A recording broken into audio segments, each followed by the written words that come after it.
হোয়াটসঅ্যাপে আপনাকে কেউ মেসেজ দিলে সেই মেসেজটি আপনি পড়ে নেওয়ার আগেই যদি কেউ ডিলিট করে দেয় সেই মেসেজটা আপনি কিভাবে দেখবেন কোনটা সেটা দেখাবো আজকের এই ভিডিওতে। অবশ্যই পেজটিকে ফলো করে রাখবেন, ভিডিওটি শেয়ার করে দিয়ে অন্যকে দেখা শুরু করে দিবেন।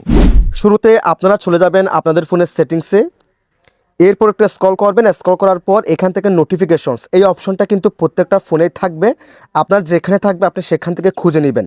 দেন সেখান থেকে নোটিফিকেশনস এই অপশনে ক্লিক করে দিবেন। এই অপশনে ক্লিক করার পর একটা স্ক্রল করবেন। স্ক্রল করার পর এখান থেকে অ্যাডভান্স সেটিংস এই অপশনে ক্লিক করে দিবেন।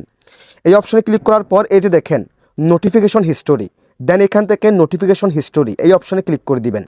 এই অপশনে ক্লিক করার পর আপনার ক্ষেত্রে নোটিফিকেশন হিস্টোরি এই অপশনটা এরকম অফ থাকবে, ঠিক আছে। সো আপনি যে কাজটি করবেন এখান থেকে এটাকে অন করে দিবেন।